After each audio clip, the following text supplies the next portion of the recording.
Hello friends, வணக்கம். Welcome back to my channel. நீங்கள் இது வரைக்கும் நம்ம சேனலை சப்ஸ்கிரைப் பண்ணாமல் பார்த்துட்டு இருந்தீங்க அப்படின்னா சப்ஸ்கிரைப் பண்ணிட்டு பாருங்கள். கூடவே இருக்கிற பெல் பட்டனையும் ப்ரெஸ் பண்ணிக்கோங்க. இந்த கதை பார்த்தீங்கன்னா நான் முழு ஸ்டோரியும் வாசிச்சுட்டு தான் சொல்கிறேன். ரொம்பவும் த்ரில்லிங்கான ஒரு ஸ்டோரி தான். அதனால் உங்களுக்கு சீக்கிரமாகவே சொல்லலாம் அப்படின்னு பிளான் பண்ணி தான் வந்துட்டு சொல்லிட்டு இருக்கேன். இந்த கதை பார்த்தீங்கன்னா ஒரு ஐடி கம்பெனியில் ஒரு பொண்ணுக்கு வந்துட்டு என்னென்ன கொடுமையெல்லாம் வந்துட்டு நடந்தது அப்படின்ற ஒரு ஸ்டோரி தான். அதுக்கப்புறம் பார்த்தீங்கன்னா அந்த பொண்ணு அவங்கள கொன்னவங்களை எல்லாத்தையும் பழி வாங்குச்சா இல்லையா அப்படின்ற தான் வந்துட்டு பார்க்க போகிறோம். ரொம்பவும் த்ரில்லிங்கான ஒரு கதை தான். அதுவும் இப்போல்லாம் நம்ம பார்த்தீங்கன்னா இந்த வீட்டில் நடக்கிறது இந்த மாதிரி தான் வந்துட்டு சொல்லிட்டு இருக்கோம். ஆனால் இது வந்து கொஞ்சம் டிஃப்ரெண்ட்டான ஒரு கதை. ஐடி கம்பெனியில் தான் முழுசாக வந்துட்டு இந்த கதையே வந்துட்டு இருக்க போகுது. வாங்க நம்ம குயிக்காக வந்துட்டு கதைக்குள்ளே போயிடலாம். இடம் ஐடி கம்பெனி. நேரம் இரவு 7 மணி. சிந்தியா: ஹாய், நியூ ஜாயினா? அபர்ணா: எஸ், இன்னைக்கு தான் ஜாயின் பண்ணேன். சூப்பர், என்ன பேக்கேஜ்? அபர்ணா: ஷேர் பண்ணக்கூடாதுன்னு சொல்லியிருக்காங்க. அவங்க சொல்கிறதெல்லாமா வந்துட்டு கேட்பீங்க? சரி, ஓகே, என்ன ஸ்லாட் என்று கேட்டுவிட்டு, ஓ சாரி, சிங்கிள் ஸ்லாட் தானே, மறந்துட்டேன் என்று தனக்கு தானே கூறிக்கொண்டார். எஸ், ஆமாம், நானும் யார்கிட்டயாச்சும் கேட்கணும்னு நினச்சேன். ஏன் இங்கே டே ஸ்லாட் மட்டும்தான் இருக்குது, நைட் ஷிஃப்ட்லாம் கிடையாதான்? சிந்தியா: அதுவா, அது என்று சொல்ல வந்தவளை வேறு ஒரு பெண் அழைத்தாள். இதோ வந்துடுறேன் என்று கூறிவிட்டு சென்றாள். திரும்பி வந்து பார்த்தால் அவளும் இல்லை, அவள் ஹேண்ட்பேக்கும் இல்லை. ஹேய் ஷர்மி, அந்த புது பொண்ணு எங்க? தெரியல, கிளம்பி போயிட்டாலா என்னவோ? அந்த ஷர்மி சொல்ல, ஆமாம், பேக்கையும் காணோம், போயிட்டா போல என்று நினைத்து கொண்டு சாவி எடுத்துக்கொண்டு மற்றவர்களுடன் வெளியே சென்று பூட்டிவிட்டு சென்றாள். செக்யூரிட்டி இல்லாத ஐடி கம்பெனி ரொம்ப ஆச்சரியமான ஒரு கம்பெனி. 5 நிமிடம் கழித்து பாத்ரூமில் இருந்து வெளியே வந்த அபர்ணா யாரும் இல்லாததை பார்த்து அதிர்ந்தாள். ஹலோ ஹலோ, யாராச்சும் இருக்கீங்களா? கொஞ்சம் கொஞ்சமாக பயம் வந்தது அவளுக்கு. டேபிள் மேல் ஹேண்ட்பேக்கை தேடினால் காணவில்லை. எங்கே என்று சுற்றுமுற்றும் பார்த்துவிட்டு கடைசியில் கீழே டேபிளுக்கு அடியில் சென்று விட்டதை கவனித்து குனிந்து எடுத்தாள். சற்று முன் கேட்ட கேள்விக்கு பதில் இல்லை. ஐயோ, எல்லாரும் கிளம்பி போயிட்டாங்க போல. விறுவிறுவென்று மெயின் டோர் அருகில் செல்ல கால் எடுத்தாள். அப்பொழுது கீபோர்ட் டைப் பண்ணும் சத்தம் கேட்டது. எங்கே என்று திரும்பி திரும்பி பார்த்தாள். எங்கும் யாரும் இல்லை. ஆனால் சத்தம் மட்டும் வந்தது. பின் கூர்ந்து கவனித்ததும் தான் தெரிந்தது அது அருகில் இருக்கும் ஒரு கேபினில் இருந்து வருகிறது என்று. அருகில் சென்று டோரை திருகினாள். அது டைட்டாக இருந்தது. நன்றாக அழுத்தி திருகி பார்த்தாள். கைதான் வழுக்கியது. பின்பு மெல்ல உணர்ந்தாள் கதவு பூட்டப்பட்டு இருக்கிறது என்று. அதிர்ந்தாள். ஐயோ, என்ன இது? பூட்டின ரூம்ல இருந்து கீபோர்ட் டைப் பண்ற சத்தம் வருது. உள்ள யாராச்சும் இருக்கீங்களா? கத்தி கேட்டாள். பதில் எதுவும் இல்லை. மீண்டும் கேட்டாள். நிசப்தம். மறுபடி இருமுறை கேட்டாள். நிசப்தம் மட்டுமே. என்ன சவுண்ட் நின்று போச்சு? ஒரு ரீப்ளேவும் உள்ள இருந்து இல்ல. ஒருவேளை ரூம்குள்ள ஏதாச்சும் காத்து காடுதோ, அதுதான் நம்ம காதுக்கு டைப் சவுண்டு மாதிரி கேக்குதோ என்று யோசித்தாள். பின் வேகமாக வெளியே சென்றுவிட வேண்டும் என்று கதவு அருகில் வந்தாள். கதவு கேபினை திறக்க வைக்கும் முன் அந்த கேபின் கதவு திறக்கப்படும் சத்தம் கேட்டது. சட்டென திரும்பினாள். கேபின் கதவு 2 இன்ச் திறந்தது. கதவு அருகே போய் யாரு என்று கேட்டாள். இப்பொழுதும் பதில் இல்லை. சட்டென கதவை திறந்தாள். அங்கும் யாரும் இல்லை. உள்ளே நன்றாக உற்று பார்த்து யாரும் இல்லை என்று புரிந்து குழம்பியவாறே திரும்பியவளுக்கு தூக்கி வாரி போட்டது. அங்கே ஒரு பெண் சிரித்த முகத்துடன், ஐயோ பயந்துட்டேன், சாரி சிஸ்டர், நீங்க யாரு? நைட் ஷிஃப்டா உங்களுக்கு? அதெல்லாம் இல்லைன்னு சொன்னாங்களே. நைட் ஷிஃப்ட்லாம் உண்டு, சும்மா சொல்லியிருப்பாங்க. அப்படியா? சரி சரி, ஆனால் நீங்கள் மட்டும்தான் இருக்கிற மாதிரி இருக்கு. யாரையும் காணோம். ஒரு அர்ஜென்ட் ப்ராஜெக்ட், நைட்டுக்குள்ளே க்ளோஸ் பண்ணணும், அதான் நான் இருக்கேன். ஓ அப்படியா? நைட் சாப்பாடெல்லாம் எப்படி? சாப்பாடு வருமா? Super super. சரி, ஓகே சிஸ்டர், சீக்கிரம் வேலை முடிச்சுட்டு கிளம்பிடுவீங்களா? இல்லை, நைட்டு எப்போவும் இங்கேயே தான் ஸ்டே. எப்போவுமா என்று நெற்றி சுருக்க அவள் ஃபோனுக்கு கால் வந்தது. சிந்தியா பேசினாள். ஐயோ சாரிங்க, நீங்கள் உள்ளே இருக்கீங்கன்னு தெரியாமல் வச்சு பூட்டிட்டேன். I am sorry. இப்போதான் கலை சொன்னான் நீங்கள் ரெஸ்ட் ரூம் போனது அவள் பார்த்தான்னு. பயப்படாதீங்க, இதோ வந்துடுறேன். ஆமாம், நீங்கள் ஏன் கால் பண்ணலை எனக்கு? என்னது, பூட்டிட்டு போயிட்டீங்களா? உள்ள ஒருத்தவங்க ஒர்க் பண்ணிட்டு இருக்காங்களே. என்ன சொல்கிறீங்க? ஆமாங்க, சைடில் ரூம் ஒன்று இருக்குல்ல, அதில் உட்காந்து சிஸ்டம் பார்த்துட்டு இருக்காங்க. அவள் கூற அவர்கள் ஏதோ புரிந்தது போல் பதறி போய் அச்சச்சோ, நீங்க அதை பார்த்துட்டீங்களா என்று கேட்டாள். சிந்தியா அதிர்ச்சியாக கேட்க அவளை கையில் கிள்ளி இடைமறித்தாள் விமலா. ஹே லூசு, நியூ மெம்பர் கிட்ட அந்த சீக்ரெட் சொல்லக்கூடாதுன்னு பாஸ் சொல்லியிருக்கார்ல, வாய மூடு. அவள் சொன்ன உடனே சிந்தியா சுதாரித்தாள். எதை பார்த்தீங்களான்னு கேட்குறீங்க? கேட்டுக்கொண்டே கதவை திறக்க பார்த்தாள். கதவு நிஜமாவே பூட்டி இருந்தது. வெளியே இப்போதுதான் அவளுக்கு சிந்தியா ஃபோன் பண்ணி சொன்னது உண்மை என்று புரிந்தது. மெல்ல திரும்பி பார்த்தாள். பின்னே அந்த பெண் அகூரமாக முறைத்து கொண்டிருந்தாள். அந்த முகத்தை பார்த்ததும் நெஞ்சில் குத்து விழுந்தது போல அதிர்ச்சியாகி மயங்கி விழுந்தாள். கண்முழித்து பார்த்தால் அருகே சிந்தியாவும் விமலாவும் தண்ணீர் பாட்டிலுடன் இருந்தனர். என்னாச்சி, மயங்கிட்டீங்க என்று கேட்டாள் சிந்தியா. இங்கே உள்ள ஒரு பொண்ணு பார்த்தேன், இப்ப காணோம். யார் அது? அபர்ணா கேட்க சிந்தியாவும் விமலாவும் ஒருவரை ஒருவர் பார்த்து கொண்டனர். அது உங்க பிரம்மையாக இருக்கும், ஒன்றும் வேர் பண்ணிக்காதீங்க, எந்திரிங்க போலாம். திரும்பி விமலாவுக்கு சைகை காட்டினாள். விமலா உள்ளே ஒரு பார்வை பார்த்துவிட்டு அவர்கள் பின் நடந்தாள். பூட்டி விட்டு சென்றனர். அபர்ணா குழப்பமாக இருக்க சிந்தியாவும் விமலாவும் ஒருவரை ஒருவர் பார்த்து மர்ம புன்னகை பூத்தனர். மறுநாள் சிந்தியா, ஹாய், வரமாட்டீங்கன்னு நினைச்சேன், வந்துட்டீங்க, குட். ஏன் இப்படி சொல்றீங்க? இல்லை, நேற்று சம்பவம், நேற்று என்ன நடந்துச்சு? அதாங்க, நாங்கள் வந்து அப்போ மயங்கி இருந்தீங்களே, என்னாச்சு? நேற்று நைட் கேட்டு மைண்டு இன்னும் டிஸ்டர்ப் பண்ண வேண்டாம்னு தான் உங்களை கிளப்பினேன். ஐயோ, அதை ஞாபகப்படுத்தாதீங்க. ஒரு அகோரமான உருவம், ஒரு பொண்ணு, அதை பார்த்து தான் மயங்கிட்டேன். உடனே விமலா சிந்தியாவை திரும்பி பார்க்க சிந்தியா விமலாவை கண் ஜாடையால் யாரு சொல்றாங்கன்னு தெரியுதா என்று கேட்டாள். அவளும் கண் சிமிட்டி புரிந்தது என்று சொன்னாள். சொல்லுங்க, அது யாரு? நான் கூட சொன்னேனே உள்ள ஒரு பொண்ணு இருந்தாங்கன்னு. அது யாரு? திடீர்னு பார்த்தா அவங்கள காணல. அது வந்து, ஏன் தயங்குறீங்க? ஏதோ விஷயம் இருக்கு. அந்த பொண்ணுக்கும் அந்த உருவத்துக்கும் ஏதோ சம்மந்தம் இருக்குன்னு நினைக்கிறேன். ஒருவேளை ரெண்டும் ஒன்னா? ஆமா, நீங்க கெஸ் பண்ணது உண்மைதான். அந்த பொண்ணு முன்னாடி இங்க ஒர்க் பண்ண பொண்ணு தான். அதோ அதுதான் அவங்க ரூம். ஒரு நாள் அந்த ரூம்ல தூக்க மாத்திரை நிறைய சாப்பிட்டு சூசைட் பண்ணிக்கிட்டாங்க. அவங்க ஆவி நைட் டைம்ல இங்க உலாவுறதா பேசிக்கிறாங்க. சில பேர் கண்ணாலையும் பார்த்துருக்காங்க நைட் ஷிஃப்ட் பண்ணும்போது. அதுக்கப்புறமா தான் ஆஃபீஸில் நைட் ஷிஃப்டே கேன்சல் பண்ணிட்டாங்க. நியூ மெம்பர்ஸுக்கும் அதை பற்றி சொல்கிறது இல்லை, சொன்னால் வேலையை விட்டு போயிடுவாங்கன்னு மேனேஜருக்கு பயம். அதுதான் ரீசன். அபர்ணா வாயை பிளந்து கொண்டு கேட்டுக்கொண்டிருந்தாள். ஏங்க, உள்ள பேய் இருக்குன்னு சொல்லாமல் இப்படி பண்ணிட்டீங்களே, சாரிப்பா. ஏன் ஆஃபீஸில் வந்து சூசைட் பண்ணிக்கிட்டாங்க? பிரச்சனையே ஆஃபீஸில் தானே. அப்புறம் என்ன ஆஃபீஸில் பிரச்சனையா? என்ன அது? சிந்தியா விமலா பக்கம் திரும்பி என்ன சொல்லிடலாமா என்பது போல் பார்த்தாள். விமலா கண் சிமிட்டினாள். இவ்வளோ தூரம் சொல்லியாச்சு, அதையும் சொல்லிடு என்று ஜாடை காட்டினாள். இப்போது அவள் முகத்தில் கோபக்கணல். எனக்கு திடீர்னு உங்க ஃபேஸ் இப்படி செவந்து போயிடுச்சு, ரொம்ப கோபம் ஆயிட்டீங்களா? ஆமா, நடந்த சம்பவம் அப்படி. அப்படி என்னதான் நடந்துச்சு? எல்லாம் எங்க மேனேஜர் செஞ்ச வேணா இருக்க காத்துட்டு இருக்காரு. 6 மாதங்களுக்கு முன்பு மும்முரமாக இயங்கிக் கொண்டிருந்த ID service company. Shilpa, excuse me sir, May and comment? கண்ணாடி கதவை தட்டி மெல்ல திறந்து கேட்டாள். உள்ளே குழு குழுவென ஏசி அறையில் ரோலிங் சேரில் உட்கார்ந்திருந்தார் மேனேஜர் மனோகர். வாங்க ஷில்பா, டாக்குமெண்ட்ஸ் எல்லாம் ரெடியாக இருக்கா? சார், இன்னும் கொஞ்சம் தான் இருக்குது, ½ அன் ஹவரில் முடிஞ்சிடும். நேற்றே முடிக்க சொன்னேனே. சரி, இட்ஸ் ஓகே, சீக்கிரம் முடிக்க பாருங்க. அப்புறம் நான் கூப்பிட்டது வேற முக்கியமான விஷயம் சொல்ல. என்ன சொல்லுங்க சார்? ஷில்பா கேட்க அவர் பார்வை அவள் இடுப்பை நோக்கி சென்றது. வழக்கமாக சுடிதாரில் வருபவள் வாரத்துக்கு ஒரு முறை இப்படி சாரியில் வருவது வழக்கம். மனோகர் பார்வை படியும் இடத்தை பார்த்து சட்டென இடுப்பை சேலையால் மறைத்தாள். ஆனால் உதட்டில் இன்னும் புன்சிரிப்பு ஒட்டி கொண்டு இருந்து கேட்டாள். என்ன விஷயம் சார்? சொல்லாம மௌனமா இருக்கீங்க? இவள் மறுபடியும் கேட்கவும் கிறக்கத்தில் இருந்த மனோகர், கம்மிங் வீக்கெண்ட் சாட்டர்டே ஒரு மீட்டிங் இருக்கு ஹோட்டல் ஆதித்யால, நம்ம 2 பேரும் போடும். ஆஃபீஸ் மீட்டிங்கா சார்? ஆஃபீஸ் மீட்டிங் இல்லை, பர்சனல் என்று மீண்டும் அவர் பார்வை இடுப்பின் பக்கம் போக அங்கே இன்னும் அவள் கைத்திரை மறைத்து கொண்டிருந்தது. சார், புரியல, என்ன பர்சனல் மீட்டிங்? அவர் பார்வையால் கூசி போனாள். அவளுக்கு ஓரளவுக்கு புரிந்துவிட்டது. அவன் எண்ணம் இருந்தும் தெரியாதது போல் தொடர்ந்தாள். நிஜமா புரியல சார், நமக்குள்ள என்ன பர்சனல் இருக்கு?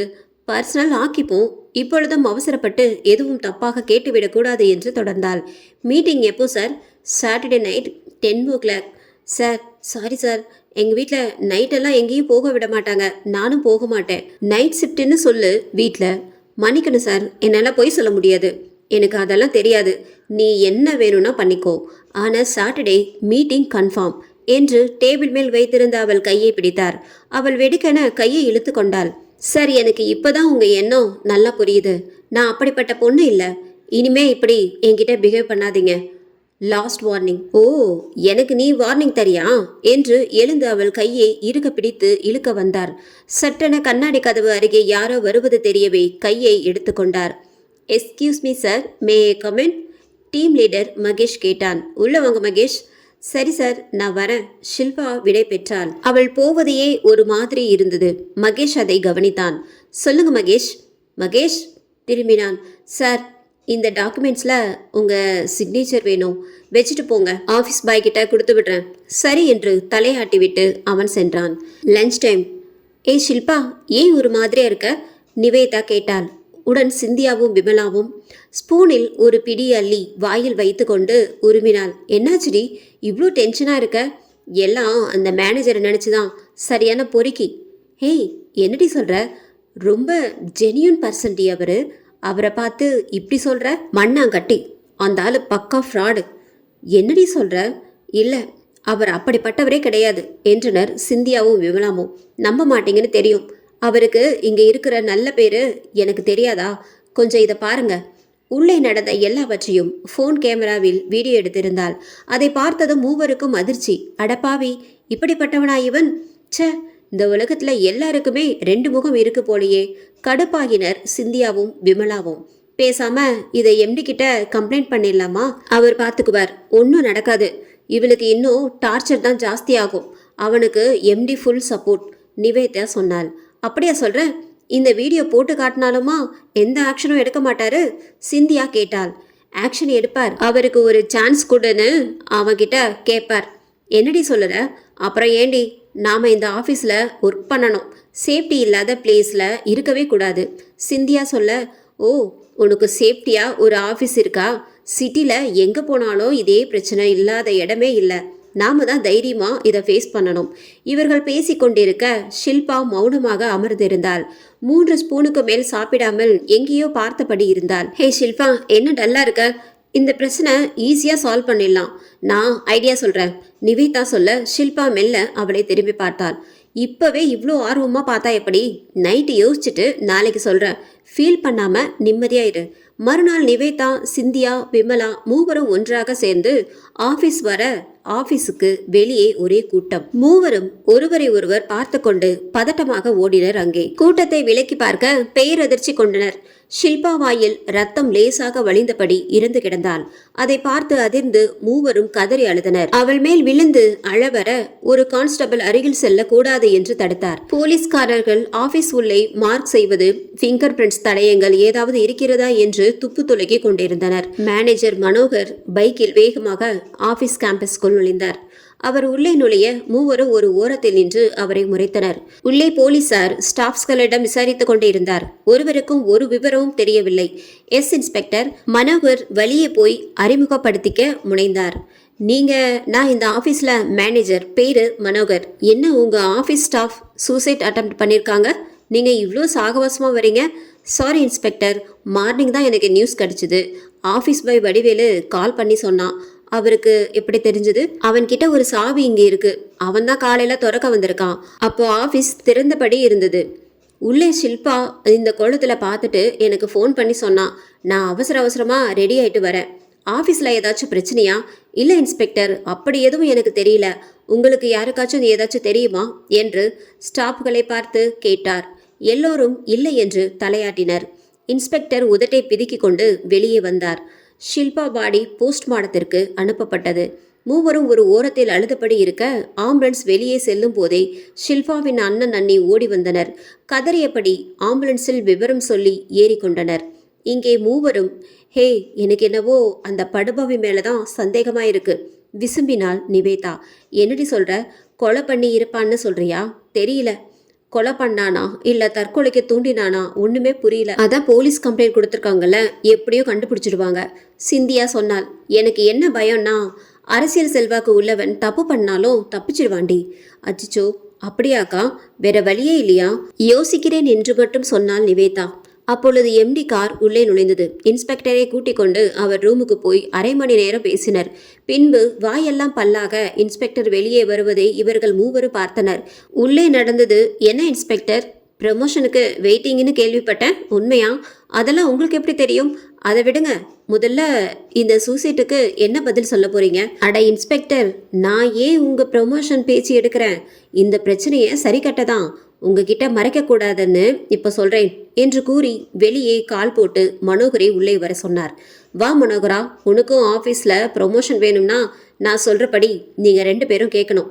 இந்த ஷில்பா மேட்டருக்கு இந்த ரூம்லேயே சமாதி கட்டணும், சரியா? எதுக்காக அப்படி சொல்கிறீங்க? அப்போது உங்கள் மேலே தப்பு இருக்குது என்று இன்ஸ்பெக்டர். யோ, தப்பு இல்லைனா இப்படி தனியாக கூப்பிட்டு பேசுவேனா? டேய் மனோகரா, நேற்று நைட்டு நடந்ததை சொல்லுடா. எம்டி மதனகோபால் சொல்ல மனோகர் நேற்று நடந்ததை கூற ஆரம்பித்தார். ஷில்பா, என்ன முடிவு பண்ணியிருக்க? மனோகர் கேட்டார்.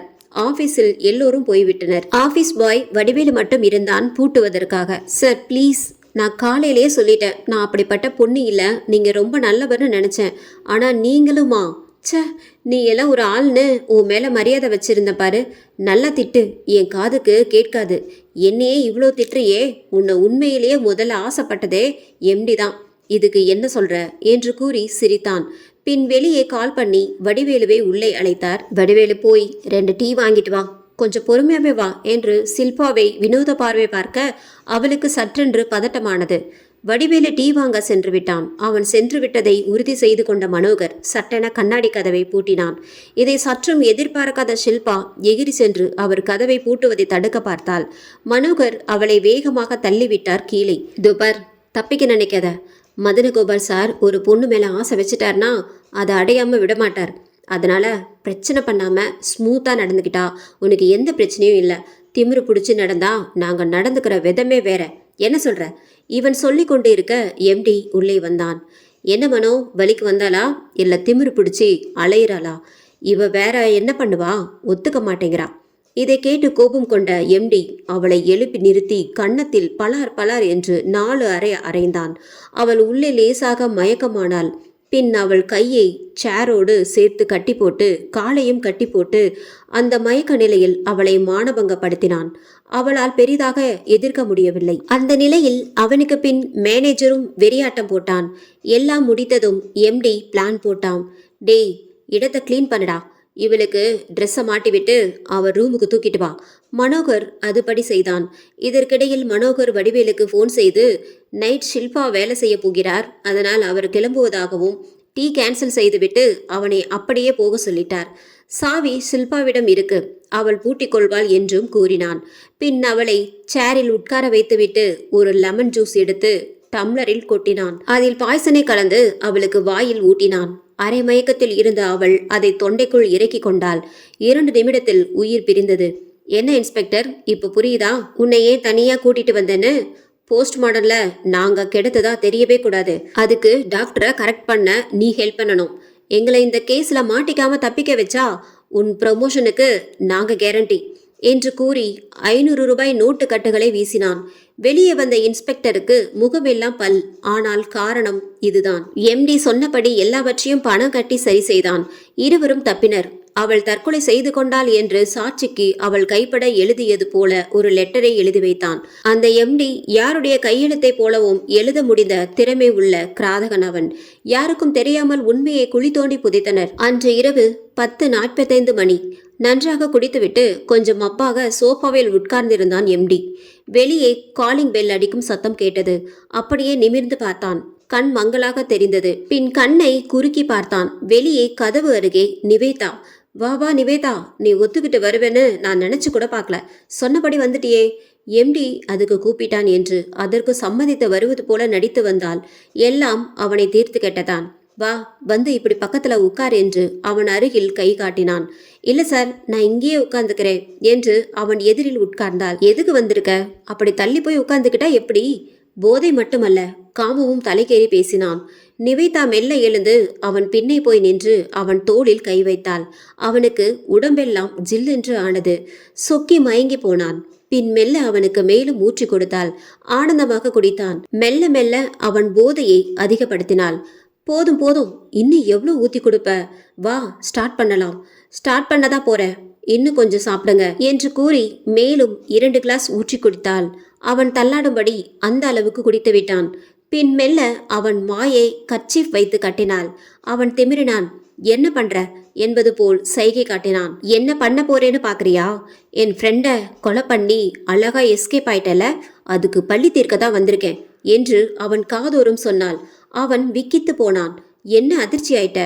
நாம கொலை பண்ணது இவளுக்கு எப்படி தெரியும்னு பாக்குறியா என்று கேட்டு அவள் மொபைல் ஸ்கிரீனை காட்டினாள்.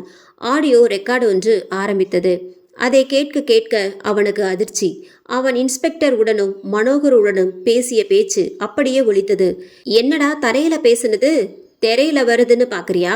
உனக்கு பின்னாடி இருந்த ஜன்னல்ல இருந்த விண்டோ ஏசி கேப் வழியா நீங்க பேசுனது கேட்டுச்சு. அப்படியே அது பக்கத்துல ஃபோன் வாய்ஸ் ரெக்கார்ட் ஓப்பன்ல போட்டு வச்சுட்டு போய் தள்ளி நின்று பார்த்துட்டு இருந்தேன். கொஞ்ச நேரம் கழிச்சு வந்து பார்த்தேன், நீ கதை சொல்லி முடிச்சுட்டு பேரம் பேசிட்டு இருந்த அப்புறம் மிச்சத்தையும் கேட்டுட்டேன். எனக்கு எவ்வளோ கோவம் வந்துச்சுன்னு தெரியுமா? அப்போவே வந்து உங்களை வெளுன்னு வெளுத்திருப்பேன். உஷாராகி எஸ்கேப் ஆகிடுவீங்கன்னு தான் கொஞ்சம் அடக்கி வாசித்தேன். இப்போ ஏன் வாயை கட்டியிருக்கேன்னு பார்த்தியா? உன்னை கீழே தள்ளி விடும்போது கத்துனா பக்கத்தில் இருக்கிறவங்க ஓடி வந்துடுவாங்கல்ல, அதுக்காகத்தான் சொன்னவள் அவனை தரதரவென்று இழுத்து சென்று மாடியில் இருந்து தள்ளிவிட்டாள். அப்படியே பின்பக்கமாக சென்று விட்டாள், யாரும் பார்க்காமல். மறுநாள், என்ன சார், 2 நாள் முன்னாடி இவர் ஆஃபீஸில் ஒரு பொண்ணு சூசைட் பண்ணிக்கிச்சு, இப்போ இவர் செத்து போயிருக்காரு, ஏதாச்சும் சம்மதம் இருக்குமோ? கான்ஸ்டபிள் கேட்க, யோ அதுக்கும் இதுக்கும் என்னையா சம்மந்தம் என்று இன்ஸ்பெக்டர் கேட்டார். மனசுக்குள் நினைத்து கொண்டார், ஒருவேளை அந்த பொண்ணை கொன்னாங்களே அது ஆவியா வந்து பழி வாங்கிடுச்சோ?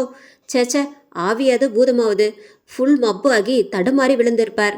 நல்ல வேலை ப்ரொமோஷனுக்கு சொல்லிட்டு செத்தாரே, அது வரைக்கும் நமக்கு லாபம். ஷில்பாவின் ஆவி தூரத்தில் இருந்து கொண்டு இதை பார்த்து கொண்டு இருந்தது.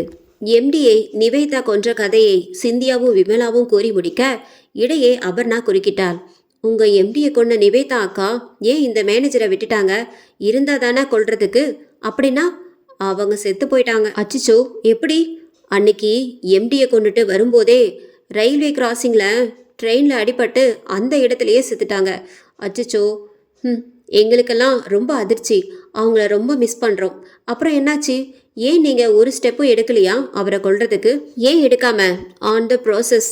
அப்படியா, என்ன பண்ணுறீங்க? சொல்கிறோம் என்று கூறிய சிந்தியா பழைய கதையை தொடர்ந்தாள். ஐடி கம்பெனி தொடங்கி மும்முரமாக போய்கொண்டிருந்தது. பிரணேஷ், இந்த வீக் நைட் ஷிஃப்ட்டு கேட்கலான்னு இருக்கேன். ஏன் இந்த மேனேஜர் நைட் ஷிஃப்ட் கொடுக்கவே மாட்டேன்றாரு யாருக்கும்? மனிஷ், ஜி எனக்கும் தான் ரீசன் தெரியல ஜி, ஆனால் இங்கே கொஞ்ச நாளாக நைட் ஷிஃப்டே இல்லையா. நான் கூட இந்த ஆஃபீஸ்க்கு வந்து 5 days தான் ஆச்சு. இவர்கள் பேசுவதை கேட்டு சிந்தியாவும் விமலாவும் சிரித்து கொண்டனர். மனிஷ் அவர்கள் பக்கம் திரும்பி அவர்களிடமே கேட்டுவிட்டான். ஹலோ, எஸ்கியூஸ் மீ, ஆமாம் ஐடி கம்பெனினாலே நைட் ஷிஃப்ட் ஒர்க் தான் அப்படின்னு தானே சொல்லுவாங்க. பட் இந்த ஆஃபீஸ்னா தலைகீழாக இருக்கே. மார்னிங் ஒர்க் பிஸியாக இருக்குது, ஆனால் நைட் ஷிஃப்ட் இல்லை. என்னதான் ஆஃபீஸ் இது? அதுக்கு காரணம் இருக்குது. என்ன காரணம் சொன்னால் நம்புவீங்களா இல்லை பயப்படுவீங்களா? வாட், பயமா? அப்படி என்ன பயப்படுற மாதிரி சொல்ல போகிறீங்க சிஸ்டர்? இங்கே நைட் டைமில் அமானுஷ்யமாக நிறைய விஷயம் நடக்குதான். நைட் ஒர்க் பார்த்தவங்க சொல்லியிருக்காங்க. அதான் நைட் ஷிஃப்ட் ஒர்க்கை கேன்சல் பண்ணியாச்சு. நைட்டு பண்ண வேண்டிய ஒர்க்கை தான் டே டைமில் பர்மிஷன் கேட்டு செஞ்சிட்ருக்கோம். What are you doing? அமானுஷ்யமா? என்னங்க இப்படி ரீல் சுற்றுறீங்க? ரீலா? உண்மைங்க ப்ரோ, நீங்கள் இவங்க சொல்கிறது எல்லாம் கேட்டு பயப்படாதீங்க. இன்னைக்கு நைட் ஒர்க் பண்ண நான் மேனேஜர் கிட்ட கேட்குறேன், அப்போது நீங்கள் நம்பலைல்ல என்று கூறி விமல பக்கம் திரும்பி புன்னகை பூத்தாள். Evening 5 PM, manager room. Sir, இன்னைக்கு ஒர்க் கொஞ்சம் பெண்டிங் இருக்குது. ஸோ நானும் பிரணேஷும் நைட் ஒர்க் பண்ணலாம்ட்டு இருக்கோம். உங்கள் பர்மிஷன் வேணும் சார். என்னது நைட் ஒர்க்கா? அதெல்லாம் ஸ்டாப் பண்ணி ரொம்ப நாள் ஆச்சு. பரவாயில்ல, நீங்கள் மார்னிங் வந்து பண்ணுங்கள், நோ ப்ராப்ளம். சார், நீங்கள் எதுக்கு தயங்குறீங்கன்னு எங்களுக்கு தெரியும் சார். நான் தயங்குறேனா? ஆமாம் சார், எங்கள் ஸ்டாஃப் சொன்னாங்க. எங்களுக்கும் இந்த பேய் மேலெல்லாம் நம்பிக்கை இல்லை. ஸோ நீங்கள் அதை பற்றிலாம் கவலைப்படாதீங்க, நாங்கள் பார்த்துக்குறோம். அவர்கள் அவ்வளவு சொன்னதும் சரி, இவங்க தைரியமாக இருக்காங்கன்னு சொல்கிறாங்க. அப்படி இவங்க இருந்து ஒன்றும் ஆகலைன்னா இந்த ஆஃபீஸில் எந்த அமானுஷமும் இல்லைன்னு ப்ரூவ் பண்ணிடலாம் என்று நினைத்து, சரி ஓகே நான் பர்மிஷன் தரேன். அன்று இரவு 11:30 மணி. சரக்கு சகிதம் அமர்ந்து இருந்தனர் இருவரும். ஜி, நல்ல வேலை ஜி, கம்பெனி கொடுக்க நீங்கள் இருக்கீங்க. உங்களுக்கு இந்த பழக்கம் இருக்குமோ இருக்காதோன்னு நினச்சேன். Thank God. யார் அது? அட, கடவுளுக்கு தேங்க்ஸ் சொன்னேன் ஜி. யார் அந்த கடவுள்? நீங்க வேற ஜி, என்ன சொல்றீங்க? கடவுள்லாம் வெறும் கப்சா, மனுஷனால உருவாக்கப்பட்ட செயற்கை. கடவுள் பேரை சொல்லி ஊரை கொள்ள அடிச்சிட்டு இருக்காங்க. கடவுள்னு உண்மையா இருந்தா இதெல்லாம் தடுக்காம அவருக்கு என்ன வேலை? என்ன ஜி இப்படி சொல்றீங்க? இல்லாததை இல்லைன்னு தானே சொல்வாங்க. அதுதானே புத்திசாலித்தனம். ஐயோ சரி போதும் ஜி, எனக்கு நம்பிக்கை இருக்கு. ஸோ இதுக்கு மேலே நம்ம பேச வேணாம், வீணா சண்டை வர வேணாம். இந்தாங்க நல்லா குடிங்க, சிப்ஸ் எடுத்துக்கோங்க. என்ன ஜி கப் சிப்புன்னு ஆயிட்டீங்க? அதான் இல்லாத ஒன்றை சொல்றதுக்கு பெருசாக கதை ஒன்றும் இல்லை. அதனால தான் உங்களால் எதுவும் பேச முடியல. உண்மையை ஒத்துக்கோங்க. ஐயோ ஜி ப்ளீஸ், இதுக்கு மேலே அந்த பேச்சு வேண்டாம். நான் எமோஷனல் ஆயிடுவேன். சரி, கடவுள் மேலே நம்பிக்கை இல்லைன்னு சொல்கிறீங்களே, அப்போ உங்களுக்கு பேய் மேலேயும் நம்பிக்கை இல்லைன்னு சொல்லுங்க. என்னது பேயா? கடவுள் கூட இருக்காருன்னு ஒரு பேச்சுக்கு ஒத்துப்பேன். ஆனால் இந்த பேய், பிசாசு, ஆவி, பூதம் இதெல்லாம் மனுஷனுங்க பண்ண வேலை. அவன் பயத்தை பயன்படுத்தி லாபம் பார்க்க ஒரு கூட்டமே இப்படி ஒரு வேலை செஞ்சிட்டு இருக்கு. அப்படியா ஜி என்று கேட்டு அப்படியே நிமிர மனிஷுக்கு பின்னாடி சுவற்றில் சாய்ந்தபடி ஒரு கோர உருவம் நின்று கொண்டிருந்தது. அதை பார்த்து பிரணேஷ் மிரண்டு போனான். ஐயோ ஜி, ஜி என்னாச்சு ப்ரோ? அங்கே பாருங்க ப்ரோ. திரும்பி பார்க்காமலே, அட என்ன, ஏன் இப்படி மிரண்டு பார்க்குறீங்க? ஜி ஏதோ ஒன்று அங்கே நிற்கிது பாருங்க. பிரணேஷ் சொல்ல மனிஷ் திரும்பி பார்த்தான். ஷாக் ஆகவில்லை. ஏனென்றால் அங்கே யாரும் இல்லை. என்ன ஜி, அங்கே ஒன்றுமே இல்லையே.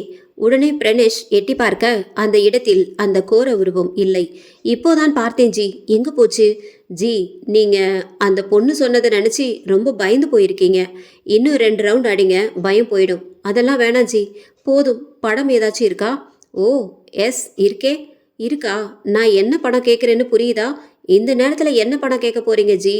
புரிஞ்சுதான் இருக்குன்னு சொல்கிறேன் என்று கூறி வீடியோ ப்ளே பண்ணி காட்டினான். இதை கண்டதும் ஷில்பாவிக்கு கடுங்கோபம் வந்துவிட்டது. கண்களில் இரத்த சிவப்பு வேறு. ஜி வேற லெவல் போங்க. எப்படி ஜி இப்படியெல்லாம் எப்படி ஜி மடக்குவீங்க?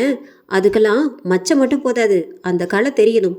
நமக்கு 2-3 செட் பண்ணி விடுறது. வர சண்டே ஃப்ரீயா? ஃப்ரீ தான் ஜி. சரி வாங்க, ஈசிஆர் பப்புக்கு கூட்டிட்டு போறேன். அங்கே டிஃப்ரெண்ட்டாக ஜமாய்க்கலாம் என்று மனிஷ் சொல்ல, மறுபடியும் 2 காமுகர்களா இவர்களை விடக்கூடாது என்று நினைத்த ஷில்பா, ஜமாய்ப்பீங்க, உங்களை விட்டா தானே ஜமாய்ப்பீங்க. பின்னால் இருந்து குரல் வர இருவரும் திடுக்கிட்டு திரும்பி பார்த்தனர். ஷில்பா தலைவெடி கோலமாய் வாயில் ரத்த வலிய அகூர முகத்துடன் நின்று கொண்டிருந்தாள். அவளை பார்த்ததும் மனிஷ் கூட விக்கித்து போனான். பேய் பிசாசி எல்லாம் கப்சா என்று சொன்னவன் இப்போது பெரும் ஆச்சரியம் கொண்டான். ஜி ஐயோ, நான் சொன்ன உருவம் தான் வந்துருச்சு. அச்சு வாங்க ஓடிடுவோம். பின் இருவரும் வேகமாக வெளியே ஓடினர். கொஞ்ச தூரம் சென்றதும் ஒரு மரத்தடியில் நின்று மூச்சு வாங்கினர். என்ன ஜி, நான் சொன்னேன்ல ஏதோ உருவம் தெரிஞ்சதுன்னு, நீங்க தான் இல்லைன்னு சொல்லிட்டீங்க. இப்போ பாத்தீங்களா? ஆமா ஜி, பேயின்னு ஒன்று அப்போ இருக்கா? இது எல்லாம் கட்டுக்கதைன்னு இவ்வளோ நாள் நினச்சிட்டு இருந்தேன். ஆனால் இன்னைக்கு கண்ணால் பார்த்ததுமே என்னாலே நம்ப முடியல. நம்பு, நாங்கள் இருக்கோம் என்று அவர்கள் முன் தோன்றியது ஷில்பா ஆவி. ஏண்டா பொறுக்கி பசங்களா, நீங்கள் பேசுனது கேட்டதும் தான் தெரிஞ்சது எத்தனை பொண்ணுங்க வாழ்க்கையை கெடுத்திருப்பீங்கன்னு. உங்களை விட்டா அவ்வளோதான், இன்னியோட நீங்கள் தொலைஞ்சிங்க என்று கோபமாக கூறி அவர்கள் இருவரின் கழுத்து நெரிக்கும்படி அழுத்தம் கொடுத்தாள். 2 நிமிடம்தான் அவர்களால் தாக்குப்பிடிக்க முடிந்தது. அதன் பின் அவர்கள் கண்கள் வெளியே பிதுங்குபடி சிவந்து போனது. அப்படியே கண்கள் சொருகி மூச்சையாயினர். பின் அவர்கள் இருவரது தலையையும் கொய்து அந்த மரத்தில் தொங்கவிட்டாள். தலையில்லா முண்டத்தை அருகில் இருந்த பாலக்கிணற்றில் விழ செய்தாள். அப்படியே மறைந்தும் போனாள். மறுநாள், சார் ஆஃபீஸ் திறந்திருக்கு சார். இங்கே நைட் ஷிஃப்ட் பார்த்த 2 பேரையும் காணோம். எங்கே போனாங்கன்னு தெரியல. ஆஃபீஸ் பாய் ஃபோனில் மேனேஜருக்கு சொன்னான். டேய், எங்கேயாச்சும் டீ குடிக்க போயிருப்பாங்க, வந்துடுவாங்க. ஐயோ இல்லை சார், நான் 1 ஹவராக எல்லா இடத்துலையும் தேடி பார்த்துட்டேன், அவங்க எங்கேயுமே காணோம். சரி இரு, அவங்க கிட்ட ஃபோன் பேசிட்டு நான் உன்னை கூப்பிடுறேன். பின் அவர்கள் இருவருக்கும் கால் செய்து பார்த்தார். ஸ்விட்ச் ஆஃப் என்றே வந்தது. அவருக்கு குழப்பம், எங்கே போனார்கள் என்று. பின் ஒருவித பயம். ஒருவேளை அவளின் ஆவி நிஜமாக இங்கு உலாவி அவர்களை ஏதாவது செய்து விட்டதா என்று. பின் போலீஸில் புகார் கொடுத்தார். அவர்கள் வந்து பார்த்து அலசி ஆராய்ந்து விட்டு அவர்கள் வேலையை விட்டு ஓடியிருப்பார்கள். இங்கு நடக்கும் அமானுஷ்யம் கேட்டு பயந்து விட்டு ஓடியிருப்பார்கள் என்று இன்ஸ்பெக்டரும் மனோகரும் ஒரு முடிவுக்கு வந்தனர். இருந்தாலும் மனோகர், சார் ஆஃபீஸில் ஏதாவது பொருள் ஏதாவது காணாமல் போயிடுச்சா என்று பாருங்க என்று சொல்லி, எஸ் இன்ஸ்பெக்டர், எதுவும் தொலையில, அவங்கள மட்டும்தான் காணோம். ஓகே, டோன்ட் வரி, நான் பார்த்துக்கிறேன். வெளியே சிந்தியா விமலா பேசி கொண்டனர். என்னடி, நேற்று நீ சொன்ன கதையை கேட்டு பயந்து ஓடிட்டாங்க போல. அப்படி தெரியலையே. நேற்று அந்த மனிஷ் ரொம்ப தைரியமாக பேசினான். அவன்கிட்ட கொஞ்சம் கூட நான் பயத்தை பார்க்கல. அதான் எனக்கும் ஆச்சரியமாக இருக்கு. ஏண்டி, ஒருவேளை நிஜமா அந்த ஷில்பாவோட ஆவி சுத்துதோ? ஹே லூசு, இந்த காலத்தில் ஏது ஆவிலாம்? நான் சும்மா அவங்கள பயமுறுத்தா அப்படி சொன்னேன். அவங்க இப்படி பயந்து ஓடுவாங்கன்னு நான் நினைச்சு கூட பார்க்கல. இவள் கூறியதும் அருகில் இருந்த ஒரு நோட்டில் ஏதோ கிறுக்கல் சத்தம் கேட்டது. சிந்தியா பேச்சை நிறுத்திவிட்டு கூர்ந்து கவனித்தாள். அருகிலேயே கேட்டது அந்த சத்தம். அவள் சுற்றுமுற்றும் பார்த்தாள். என்னடி தேடுற? ஹே, ஏதோ ஸ்க்ரீச் ஆகிற சத்தம் மாதிரி எனக்கு கேக்குது. இல்லையே, அப்படி ஒரு சவுண்டும் எனக்கு கேட்கலையே. அவள் சொல்ல மீண்டும் காதை கூர்மையாக்கினாள் சிந்தியா. பின் இடது பக்கம் பார்க்க அங்கே இருந்த நோட்டில் எழுத்துக்கள் தானாக உருவாகி கொண்டிருந்தன. அதை பார்த்து கண்கள் அகல விரித்து பிரமித்தாள் சிந்தியா. எதை பார்த்து இப்படி வியக்கிறாள் என்று விமலாவும் பார்க்க எழுத்துக்கள் தோன்றுவதை அவளும் கவனித்தாள். தோன்றிய சொற்களை மனதால் படித்தாள் சிந்தியா. பேய் இருப்பது உண்மை, நான் இன்னும் இருக்கிறேன், இங்கே இன்னொரு அரக்கனை கொல்ல காத்து கொண்டிருக்கிறேன் என்று தோன்றின சிந்தியா விமலா வாயை அகல விரித்து ஒருவரை ஒருவர் வியப்புடன் பார்த்து கொண்டனர். அதன் பிறகு அங்கே யாரும் நைட் ஷிஃப்ட் செய்யவே அஞ்சினர். மனோகரம் குழப்பத்தில் மீண்டும் நைட் ஷிஃப்ட் வைப்பதை தவிர்த்தான். இப்படியே சில நாட்கள் சென்றது. ஒரு நாள் ஒரு அர்ஜென்ட் ப்ராஜெக்ட் மறுநாளே ரிப்போர்ட் தரும்படி ஆனது. மனோகர் ஸ்டாஃப்ஸ் எல்லாரையும் கூப்பிட்டார். இந்த ப்ராஜெக்ட் ரொம்ப முக்கியமானது, எப்படியும் நாம் சக்ஸஸ்ஃபுல்லாக முடிச்சே ஆகணும். விட்டோம்னா ஒரு ஹெவி அமௌண்ட் லாஸ் நம்மளுக்கு. ஸோ ப்ளீஸ் கொஞ்சம் கோஆப்ரேட் பண்ணுவீங்களா? சொல்லுங்கள் சார், கண்டிப்பாக பண்ணுறோம் என்று எல்லோரும் சொல்ல சிந்தியாவும் விமலாவும் அவர் என்ன சொல்ல போகிறார் என்று ஆவலாக இருந்தார்கள். காரணம், அவர்கள் எதிர்பார்ப்பு அப்படி.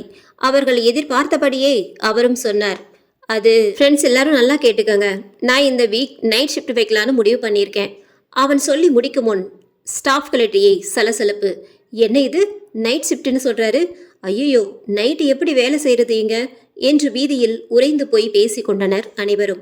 சிந்தியாவுக்கும் விமலாவுக்கும் மகிழ்ச்சி தாங்கவில்லை. தாங்கள் நினைத்தது நடக்கப் போகிறது என்று மகிழ்ச்சி கொண்டனர். ஆனால் அது ஒரு 5 நிமிடம் கூட நீடிக்கவில்லை. சரி, 2 பேர் மட்டும் நைட் ஷிஃப்ட் பார்க்கணும்னு முடிவு பண்ணியிருக்கேன். யார் 2 பேர்னு நீங்களே சூஸ் பண்ணிக்கோங்க. என்ன சார், ஆல்ரெடி நைட் ஷிஃப்ட் பார்த்த 2 பேரும் துண்டை காணோம் துணியை காணோன்னு ஓடிட்டாங்க. அந்த 2 பேரும் எங்கே போனாங்கன்னே தெரியல. இதில் மறுபடியும் இப்படி நைட் ஷிஃப்ட் வைக்கிறீங்களே சார், ப்ளீஸ் சார் வேணாம். கூட்டத்தில் ஒரு பெண் சொல்ல சிந்தியாவுக்கும் விமலாவுக்கும் சற்று கவலை கொண்டனர். என்னடி, நினைச்சது நடக்காது போலியே.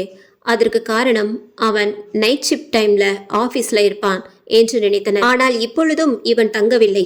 யாரோ இருவர் மட்டும் தங்க போவதால் ஏமாற்றமடைந்தனர். இவன் நைட்டு இங்கு தங்க வேண்டும் என்று அவர்கள் ஏன் நினைக்கின்றனர்? சற்று பின்னோக்கி செல்வோம். அன்று கிளாஸ்மேட் நோட்டில் தோன்றிய எழுத்துக்களை பார்த்து பிரமித்து போன இருவரும் அது எழுதுவது ஷில்பாதான் என்று முதலில் நம்ப மறுத்தனர். பிறகு மறுநாள் அவர்கள் மூவருக்கும் தெரிந்த ஒரு ரகசிய விஷயத்தை சொன்னதும் அவர்களால் நம்பாமல் இருக்கவும் முடியவில்லை.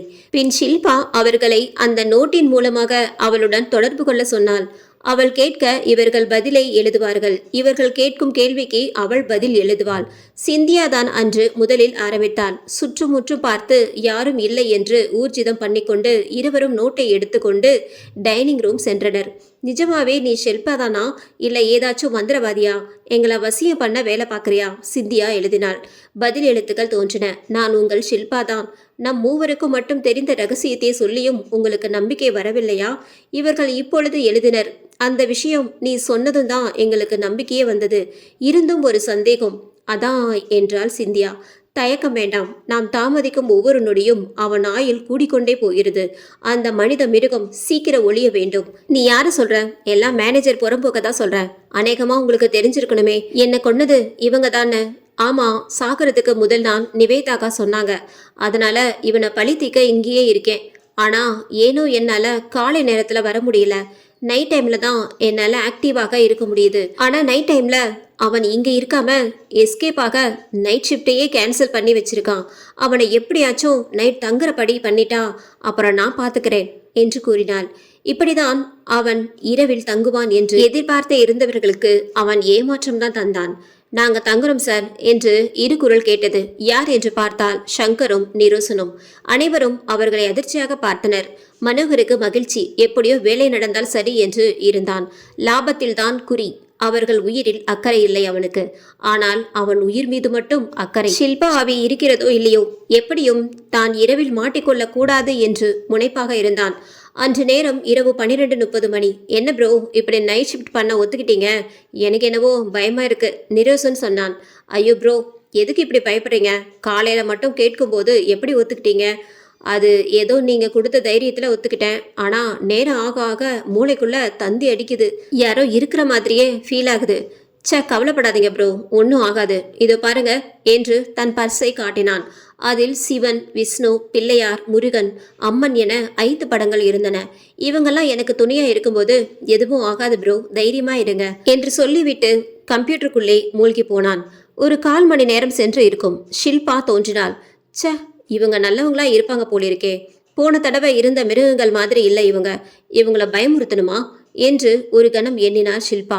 பின் மனோகரின் வெறியாட்டம் ஞாபகம் வர, இல்ல, அவன் தொழில் முடங்க வேண்டும். அதற்கு அவனுக்கு நஷ்டம் அதிகமாக வேண்டும். அதனால் இவர்களை பயமுறுத்துவதில் தவறில்லை என்று எண்ணிய ஷில்பா மெல்ல அவள் வேலையை காட்டத் தொடங்கினாள்.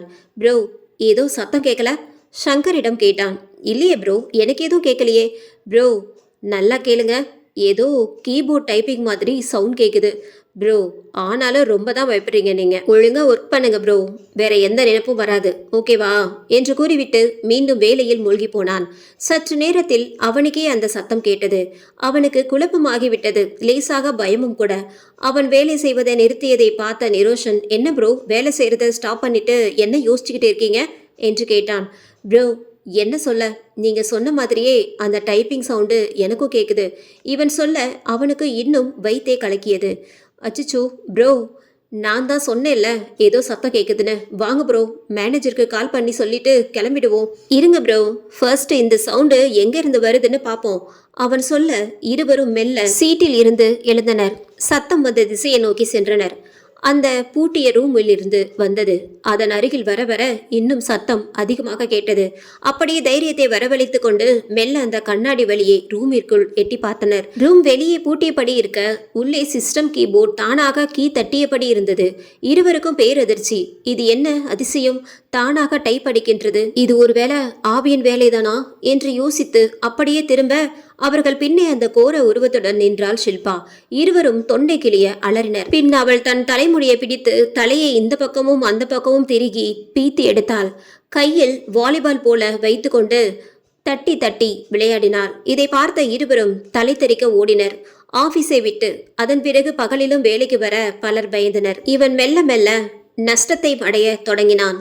இன்று அதான் சிஸ்டர், அவனை எப்படியாச்சும் நைட் டைம்ல எங்க ஆஃபீஸ்க்கு வர வைக்கணும் என்று சொன்னாள் சிந்தியா அபர்ணாவிடம்.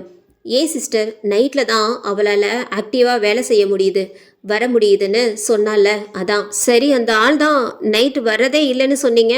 நைட் ஷிஃப்ட்டும் கேன்சல் ஆகி இருக்குன்னு சொன்னீங்க. அப்புறம் எப்படி வருவான்? நைட் ஷிஃப்ட் கேன்சல் ஆக காரணமே ஷில்பா ஆவிதான்னு சொன்னீங்க. அப்புறம் எப்படி? ஒரே குழப்பமாக இருக்குது சிஸ்டர். நைட் ஷிஃப்ட்டு ஷில்பா ஆவி கொடுத்ததே பிஸ்னஸ் நல்லா போகக்கூடாதுன்னு தானே, அவனுக்கு லாஸ் ஆகணும்னு. அவனை கொன்ன அப்புறம் எல்லாம் சரியாயிடும்னு சொன்னான். அவன் ஒருத்தனை பழிவாங்க மற்ற ஸ்டாஃப்ஸ் எல்லாம் கஷ்டப்படணுமா சிஸ்டர்? இது என்ன நியாயம்? கம்பெனி லாஸ் ஆயிட்டா ஸ்டாஃப்ஸ் எல்லாருக்கும் தானே நஷ்டம். இல்லை சிஸ்டர், அதுக்கு தான் நான் சொன்னேனே, அவன் செத்தா எல்லாம் சரியாயிடும். அப்புறம் உங்களுக்கு ஒரு சர்ப்ரைஸ் காத்துட்ருக்கு, வெயிட் அண்ட் வாட்ச். எல்லாம் ஓகே, இதெல்லாம் அந்த ஆள் நைட் ஆஃபீஸில் தங்கினா தானே நடக்கும். அதுக்கு என்ன வழி? நல்ல கேள்வி, இதுக்கு யோசிக்காமலா இருப்போம். ஐடியாலாம் ரெடியா இருக்கு. உடனே சிந்தியா அபர்ணா காதில் ஐடியாவை கூறினாள். அபர்ணா கண்கள் அகல விரிந்தன. அவள் பதறினாள். அவனை உன்ன வச்சுதான் பழி வாங்க போறோம். எப்படின்னா, நீ அவன் ஆசைக்கு அடி பணியிற மாதிரி நடிச்சு நைட் கச்சேரி பண்ணலாம்னு அவனை மூடேத்தி நைட் எப்படியாச்சும் தங்க வைக்கிற. மற்றதை ஷில்பா பார்த்துப்பா. இதை கேட்டுதான் அவள் திடுக்கிட்டாள். ஐயோ, அந்த ஆளை பார்த்தாலே பயமா இருக்கு. இதுல அவன் கூட இருக்கணுமா? நான் வேற வீக்கான பொண்ணு, என்ன அவ ஏதாச்சும் பண்ணிட்டா என்ன பண்றதுப்பா? அச்சிச்சோ, ஹே, ஒன்றும் கவலைப்படாத. ஷில்பா அவி உன்னை அப்படி தவிக்க விட்டுட்டுவாளா? இது எல்லாம் அவனை நம்ப வச்சு கழுத்த இருக்கத்தான். நீ தைரியமா களத்துல இறங்குப்பா. நல்ல பக்கபலமா நாங்க இருக்கோம். இவ்வளோ தைரியமா பேசுறீங்கல்ல, உங்களுக்கு தான் அவன் மேல கோபம் ஜாஸ்தி. நீங்களே ட்ரை பண்ணலாமே. இது ஒரு நல்ல கேள்விப்பா. பட் இந்த வேலைக்கு நாங்கள் 2 பேரும் 1% கூட ஒர்க் அவுட் ஆக மாட்டோம்.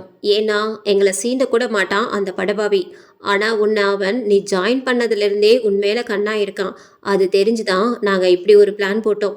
ஓ, இருந்தாலும் ரொம்ப பயமாக இருக்குது அவனை பார்த்தாலே. ஒன்றும் கவலைப்படாத. உன்னோட மானத்துக்கு 100% நாங்கள் 2 பேரும் கேரண்டி. போதுமா? இதை பாரு, எங்கள் 2 பேரில் ஒருத்தரே நடிச்சிருவோம், இல்லை வேற யாரையாச்சும் நடிக்க வச்சிருவோம். ஆனால் உன்னை அவனுக்கு பிடிச்சதால உண்மையில தான் அவனுக்கு சந்தேகமும் வராது. உண்மையில கிறக்கமாகவும் இருப்பான். அந்த டைமை யூஸ் பண்ணி ஷில்பா செய்ய வேண்டியதை கச்சிதமாக முடிச்சிடுவான். ஸோ உனக்கு எந்த பிரச்சனையும் இல்லை. இதுக்கு மேலே உனக்கு பயம்னா பரவாயில்ல, உன்னை கம்பல் பண்ணலை. ஆனால் என்ன, ஷில்பாவிக்கு அவள் சாவுக்கு ஒரு நீதி கிடைக்காம போயிடும். அந்த வருத்தம் எப்பவும் எங்களுக்கு இருக்கும் என்று கண்களில் கண்ணீர் துளி எட்டி பார்க்க சொன்னாள் சிந்தியா. இதை பார்த்து விமலாவும் கண்ணீர் சிந்தினாள். இதை பார்த்த அபர்ணாவுக்கு என்னவோ போல ஆகிவிட்டது. அவளும் இரக்க குணமுள்ளவள் தானே. சட்டென யோசித்தவள், சரி சிஸ்டர், எனக்கும் பாவமா இருக்கு. அவங்களுக்கு நீதி கிடைக்காதுன்னு நீங்க ஃபீல் பண்ண உடனே மனசு தாங்கல. அவங்களுக்காகவும் உங்களுக்காகவும் நான் கண்டிப்பா செய்கிறேன் சிஸ்டர். அந்த பொம்பளை பொறுக்கி இன்னையோட ஒளிஞ்சான். ரொம்ப தேங்க்ஸ் சிஸ்டர். நீங்கள் தயங்கினதும் எங்களுக்கு ரொம்ப வருத்தமாக போச்சு. சரி, எப்படியும் கடவுள் எங்களை கைவிட மாட்டார்னு நினச்சோம். அந்த நம்பிக்கை தான் வீண் போகலை. நீங்கள் போய் ஜமாயிங்க. வெற்றி உங்கள் பக்கம்தான். நீங்கள் கொடுத்த தைரியம் எனக்கு தெம்பு கொடுத்துருக்கு. ஒரு கை பார்த்துடுவோம் சிஸ்டர். சிறிது நேரம் கழித்து உள்ளே சென்றாள், உதட்டில் ஒட்டிய புன்சிரிப்புடன். Excuse me sir. கண்ணாடி கதவை தட்டினாள். Yes come in. ஏதோ ஃபைலை புரட்டி கொண்டு இருந்த மனோகர் குனிந்தபடியே சொன்னான். உள்ளே வந்து அவளை சட்டென நிமிர்ந்து பார்த்தவன் அவள் வருவாள் என்றும் சற்றும் எதிர்பாராததால் இன்ப அதிர்ச்சியுற்றான். ஹே அபர்ணாவா, வா வா, கம் கம் ப்ளீஸ். என்ன, ஆஃபீஸ் ஒர்க்கெல்லாம் நல்லா கற்றுக்கிறியா? புரியுதா? கற்றுக்கிட்டேன் சார். புரியுது சார். எனக்கு ஒரு டவுட். என்ன கேளு. உங்களை ஆஃபீஸில் எல்லாரும் தப்பாக பேசுகிறாங்க. ஏன் அப்படி? அதை ஏன் கேட்குற? நல்லவனுக்கு தான் ஆண்டவன் நிறைய சோதனை கொடுப்பானா, அதில் இதுவும் ஒன்று. இதை கேட்டு முகத்தில் புன்னகையை காட்டிய அபர்ணா மனதில் தூ என்று அவனை நினைத்து துப்பியே கொண்டாள். ஆமாம் சார், எவ்வளோ நல்லவர் நீங்கள். ஆனால் உங்களை புரிஞ்சு அட்ஜஸ்ட் பண்ணி நடக்க தெரியலையே உங்களுக்கு. நீ யாரை சொல்கிற? வேற யாரு? முக்கியமாக அந்த 2 பொண்ணுங்க தான், சிந்தியாவும் விமலாவும். சரியா சொன்ன. என்னை பற்றி அவதூறு பரப்புறது அவங்க 2 பேரும் தான். ஏன்னு தான் தெரியல. அவங்களுக்கு என் மேலே அப்படி என்ன பார்க்க? அட, இது தெரியல சார். இங்கே யாரோ ஒரு பொண்ணு சூசைட் பண்ணிக்கிட்டாங்களாமே. அவங்க சூசைட்டுக்கு காரணமே நீங்கள் தான்னு அப்படின்னு சொல்லிக்கிட்டு இருக்காங்க. இதை கேட்டு சட்டென அதிர்ச்சியான பின் மெல்ல சுதாரித்து கொண்டு தெரியாதவன் போல், ஓ அப்படியா பேசுகிறாங்க? இப்படி சம்மந்தமே இல்லாமல் என் மேலே பழிய போட பார்க்குறாங்க. ஆனால் அவங்களால என்ன பண்ணிட முடியும் சொல்லு? இங்கே நான் தான் மேனேஜர். இருந்தாலும் இப்படி அவங்க பேசும்போது எனக்கு ரொம்ப வருத்தமாக இருக்குது.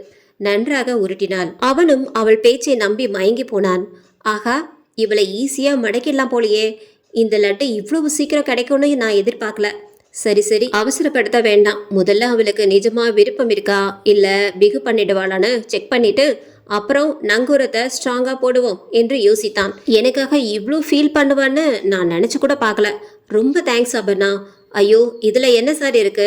எனக்கு உங்களை ரொம்ப பிடிக்கும். இவள் சொன்னதும் அவனுக்கு குளிர் பனி பெய்தது போல் சில்லிட்டு போனான். ஹே, நிஜமாவா? உனக்கும் என் மேலே ஆசை இருக்கா? சொல்லவே இல்லை என்று அவள் கையை தொட்டான். அவள் உள்ளுர கூசி போனாலும் வெளியே புன்னகையை தவள விட்டாள். அவனுக்கு லாட்ரி அடித்தது போல் மகிழ்ச்சி தாங்கவில்லை. ச, எனக்கு இந்த விஷயம் முன்னாடியே தெரியாமல் போச்சே. தெரிஞ்சிருந்தா இந்த நேரம் எத்தனை ஷிஃப்ட் பார்த்துருக்கலாம். நம்ம பல சண்டே மிஸ் ஆயிடுச்சு. ஒன்றும் கெட்டு போல. இந்த சண்டே நீ ஃப்ரீயா? ஒரு சூப்பர் ஹோட்டல் இருக்கு, போலாமா? எனக்கு ரொம்ப ராசியான ஹோட்டல். அவன் சொல்ல சொல்ல, ஐயோ கடவுளே, இப்படி கேட்கக்கூடாத வார்த்தையெல்லாம் கேட்கும்படி ஆயிடுச்சே என்று உள்ளுக்குள் குமுறினாள். பின் அத்தனையும் சகித்து கொண்டு இனிக்க பேசினாள். ஐயோ ஹோட்டலா? எங்கள் வீட்டில் சண்டே வெளியே விட மாட்டாங்க. என்ன இப்படி சொல்கிற? ஆஃபீஸ் மீட்டிங்குன்னு அப்படின்னு சொல்லிட்டு வர வேண்டியது தானே? வாடா மவனே, கொஞ்சம் கொஞ்சமாக வலிக்கு வரியா? ஐயோ, நைட் டைமில் எப்படி சார் மீட்டிங்க்கு அனுப்புவாங்க? வீட்டில் அவங்களுக்கு ஏதாச்சும் சந்தேகம் வந்துட்டா நம்ம பிளான்லாம் வீணாயிடும். சரி, என்ன பண்ணலாம்? இங்கே ஆஃபீஸ்லேயே நைட் பண்ணலாம் சார். அதான் எல்லாரும் போயிடுவாங்க. நைட் ஷிஃப்ட் கூட தான் இல்லையே. ஐயோ, நைட் டைமில் இங்கே ஆஃபீஸ்லையா என்று திடுக்கிட்டு போனான். அவனுக்கு வியர்க்க ஆரம்பித்தது. என்ன சார், என்னாச்சு? ஆஃபீஸில் பண்ணுறோம்னு தயக்கமா? இல்லை அப்படி இல்லை, இருந்தாலும் டேய் நடிக்காதடா, அதான் உன் மூஞ்சிலேயே பேய் பயம் எழுதி ஒட்டியிருக்கே என்று நினைத்தவள், ஐயோ என்ன தயக்கம்? தயங்காதீங்க, பொண்ணு நானே தயங்கல, உங்களுக்கு என்ன ஆம்பளை சிங்கம்? சரி சரி, என்று அரைமனதாக சொன்னான். என்னதான் பேய் பயம் இருந்தாலும் காமம் தலைக்கு ஏறியதால் பயம் குறைந்தது. அவளை பார்த்து சிரித்தான். இதுவரை நான் பார்த்த பெண்ணும் எனக்கு இவ்வளோ என்கரேஜ் தரல, ஆனா நீ வேற லெவல் என்று அவளை பார்த்து லிட்டர் கணக்காக சொல்லிவிட்டான். அவளுக்கு பார்க்க சகிக்கவில்லை, இருந்தும் பொறுத்து கொண்டாள். சரி சார், அப்போ இன்னைக்கு நைட் ஓகேவா? நான் வீட்டில் சொல்லிடுறேன். ஃப்ரெண்டு வீட்டுக்கு பர்த்டே பார்ட்டிக்கு போகிறேன், நைட் லேட் ஆகும், ஸோ வீட்டுக்கு நான் வரலன்னு சொல்லிடுறேன். வெரி குட் ஐடியா, நீ என்னை விட ஸ்பீடாக இருக்க. ச்சே, இவ்வளோ நாள் உன்னை போய் மிஸ் பண்ணிட்டேனே. சரி விடுங்க சார், அதான் இப்போ எல்லாம் சரியாயிடுச்சுல. கரெக்ட் தான். சரி சரி, நீ உள்ளே வந்து ரொம்ப நேரம் ஆச்சு, நீ போ, நம்ம நைட் கச்சேரி பண்ணிடுவோம். அவள் ஒரு காம பார்வை பார்த்துவிட்டு மனதுக்குள் 1000 திட்டு திட்டிவிட்டு வெளியே வந்தாள். வெளியே வந்த அவளை அவர்கள் இருவரும் ஆவலாக பார்க்க அவள் சக்சஸ் என்று கையை காட்டினாள். அவர்களுக்கு இப்போதுதான் நிம்மதியாக இருந்தது. மாலை 6:30. அனைவரும் சடசடவென கிளம்ப சிந்தியாவும் விமலாவும் ரெடியாகி கொண்டிருந்தனர். அப்போது மனோகர் வெளியே எட்டி பார்த்து, அபர்ணா, கொஞ்சம் வெயிட் பண்ண முடியுமா? ஒரு சின்ன டவுட்டு கிளியர் பண்ணணும். ஆ, சிந்தியா, விமலா, நீங்க கிளம்பலாம், பாய் என்று சொல்லிவிட்டு விறுவிறுவென உள்ளே சென்றான். அவர்கள் அவளை பார்த்து ஆல் தி பெஸ்ட் என்று கண்ணடித்துவிட்டு கிளம்பினர். அவள் எல்லா இஷ்ட தெய்வங்களையும் வேண்டிக் கொண்டாள் காப்பாற்றும்படி. இரவு 8:30. 1 மணி நேரத்திற்கு மேல் கடலை போட்டு கொண்டிருந்தனர் இருவரும். அவளுக்கு எப்போதுடா ஷில்பா வருவாள் என்று அழுத்து போயிற்று. பின் மெல்ல அவள் அவளுடைய பேக்கில் இருந்து அதை எடுத்தாள். அதை பார்த்த மனோகர் இன்ப பேரதிர்ச்சி கொண்டான். ஹே, என்ன இது? நான் குடிக்கிற பிராண்ட் வச்சிருக்க, நீயும் அடிப்பியா?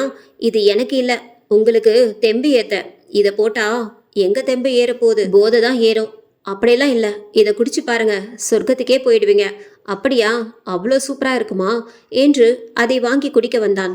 சட்டென நிறுத்தி கொண்டான். ஏன் வச்சிட்டீங்க? குடிக்கல?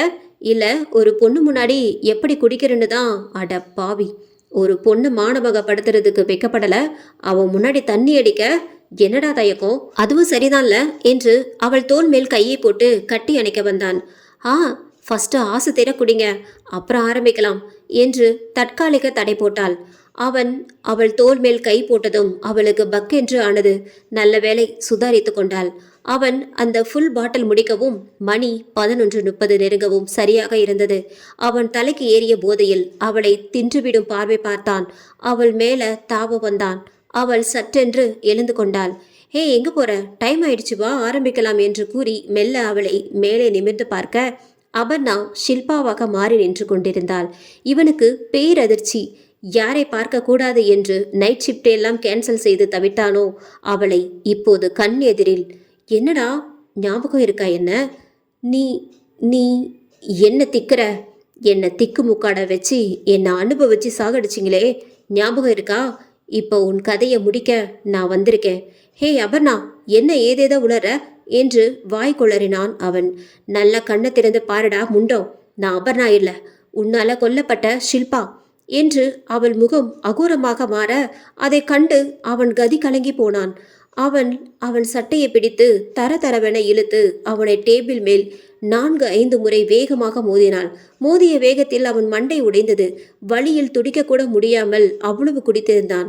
அவன் ரத்தம் கீழே சிந்தும் முன் அவனை தரதரவென வெளியே இழுத்து வந்தாள். முன் இருவரை கொன்ற அந்த பாரடைந்த கிணறு அருகில் அவனை கூட்டிட்டு வந்தாள்.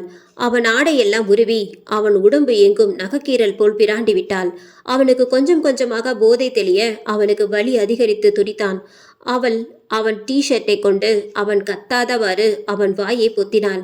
அவன் முணங்கினான். கை இரண்டையும் பிடித்து திருகி முழங்கைக்கு பின் பக்கம் அவன் கையை ஒடித்து திருப்பினான். அவன் முழங்கை எலும்புகள் உடைந்தன. வலியால் பெரிதும் துரித்தான். கத்த முடியவில்லை. மேலும் அவன் கழுத்து தொண்டை பகுதியில் ஒரு குச்சியை வைத்து நன்றாக சொருகி ஒரு பக்கம் வர வைத்தாள். குபுகுபுவென்று ரத்தம் வந்தது. அந்த ரத்தம் அனைத்தையும் குடித்தாள். பின் அவன் உயிர் மெல்ல மெல்ல பிரிய ஆரம்பித்தது. அப்போதும் விடாமல் அவன் உறுப்பை அறுத்தாள். கொடூரமான வழியில் துடித்த அவன் 2 நிமிடத்தில் உயிரை விட்டான். அவன் உயிர் போனாலும் கோபம் தணியாத ஷில்பா அவன் உடம்பை கூறு கூறாக வெட்டி பாதியை அந்த கிணற்றிலும் மீதியை காட்டுப்பகுதி போல் உள்ள ஒரு இடத்திலும் கழுகு நரி தின்ன வீசி எறிந்தாள். உடனே அபர்ணாவின் உடம்பை விட்டு வெளியேறி மறைந்தாள். அபர்ணா மயங்கி கீழே விழுந்தாள். மறுநாள் காலை அபர்ணா ஏதோ ஒரு வீட்டில் இருப்பது போல் தெரிந்தது. இடது பக்கம் பார்த்தால் சிந்தியா அமர்ந்து இருந்தாள் அவள் அருகில். அப்பாடா, கண்ணு முடிச்சிட்டியா? ஆமா, நான் எங்க இருக்கேன்? என் வீட்டில் தான் இருக்க. நைட் டைம்ல நான் ஆஃபீஸில் தானே இருந்தேன். ஆமா, ஆபீஸ்ல தான் இருந்த. உன் உடம்புல ஷில்பாவை புகுந்து அவனை கொன்னுடுச்சு. பாடி கூட கிடைக்கல. ஆனா அவனை கொன்னுட்டான்னு மட்டும் தெரியும். என் நோட்ல எழுதி காட்டினா ஷில்பா. அரக்கன் ஒளிந்தான், இனி எல்லாம் நலமே என்று காமிச்சிட்டு அப்புறம் எதுவும் காணோம். ஐயோ, ஏன் உடம்புல புகுந்து கொன்னுட்டாளா? எனக்கு எதுவும் தெரியலையே. சரி, அதை விடு. நீ ரிலாக்ஸ் ஆகு. சரி. அவன் செத்த அப்புறம் ஏதோ சர்ப்ரைஸ் இருக்குன்னு சொன்னீங்களே, என்ன இது? அதுவா? கொஞ்சம் அங்க பாரு என்று அவள் கதவு அருகில் கை காட்ட அங்கே ஒரு பெண் வீல் சேரில் அமர்ந்திருந்தாள். இவளை பார்த்து சிரித்தாள். ஒரு வழியா அரக்கன் வதம் முடிஞ்சது போல என்றார். யார் இவங்க என்று கேட்டாள் அபர்ணா. யாருன்னு கண்டுபிடிக்க முடியுதா பாரு. தெரியலையே. இந்த கதையோட ஹீரோயின். நிவேதாக்காவா? ஆமா, அவங்களே தான். ஆனா அவங்க ட்ரெயின்ல அடிபட்டு செத்துட்டாங்கன்னு சொன்னீங்க. இல்ல, சாகல. அவங்களுக்கு 2 காலம்தான் போச்சு. ஆனால் உலகத்துக்கு அவங்க செத்துட்டாங்கன்னு நம்ப வச்சு ரகசியமாக ட்ரீட்மெண்ட் பார்த்தோம். இப்போ அவங்க எங்கள் கூட தான் இருக்காங்க. அபர்ணா அவளை பார்த்து சிரிக்க அவளும் சிறு புன்னகை பூர்த்தாள். இந்த எபிசோட் உங்களுக்கு பிடிச்சிருந்தது அப்படின்னா நம்ம சேனலை மறக்காமல் சப்ஸ்கிரைப் பண்ணுங்கள், லைக் பண்ணுங்கள், ஷேர் பண்ணுங்கள். நன்றி, வணக்கம்.